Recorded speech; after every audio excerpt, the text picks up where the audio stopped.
সূরা আল মুতাফফিফিন, মক্কায় অবতীর্ণ, আয়াত ৩৬, রুকু ১। বিসমিল্লাহির রহমানির রহিম।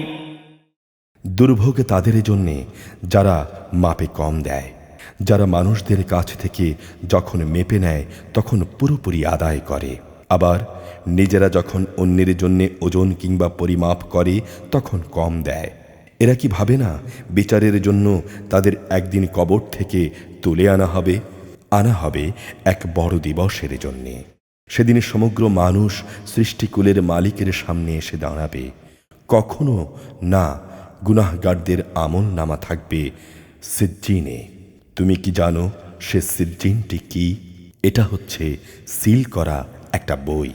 সেদিন মিথ্যা সাব্যস্তকারীদের জন্য চূড়ান্ত ধ্বংস অবধারিত।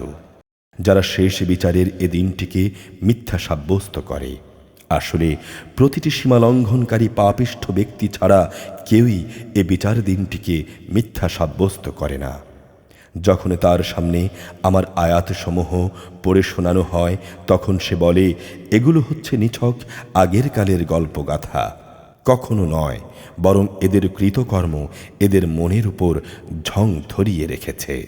কখনো না, অবশ্যই এসব পাপীদের সেদিন তাদের মালিকের কাছ থেকে আড়াল করে রাখা হবে।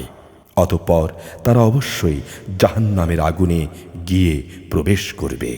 তারপর তাদের বলা হবে, এ হচ্ছে সেই জাহান্নাম যাকে তোমরা মিথ্যা সাব্যস্ত করতে। কখনো না, নেককার লোকদের আমল নামা রক্ষিত থাকবে ইল্লিয়িনে। তুমি কি জানো ইল্লিয়িনটাই বা কি? এটা হচ্ছে একটা সিল করা বই। আল্লাহ তাআলার নিকটতম ফেরেশতারা তা তদারক করেন। নিঃসন্দেহে নেককার লোকেরা মহান নেয়ামতে থাকবে। সুসজ্জিত আসনে বসে এরা সব কিছু অবলোকন করবে। তুমি এদের চেহারায় নেয়ামতের তৃপ্তি ও সজীবতা সহজেই চিনতে পারবে। ছিপি আটা বোতল থেকে এদের সেদিন বিশুদ্ধতম পানীয় পান করানো হবে। কস্তুরীর সুগন্ধি দিয়ে যার মুখ বন্ধ করে দেয়া হয়েছে, অতএব এর জন্যে সকল উৎসাহী হওয়া উচিত।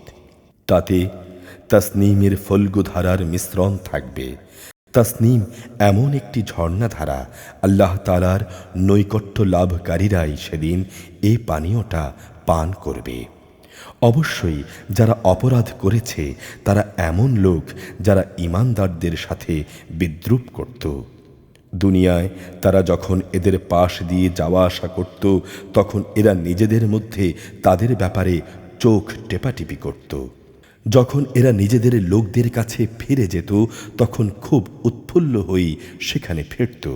তারা যখন এদের দেখত তখন একে অপরকে বলতো, এরা অবশ্যই পথভ্রষ্ট।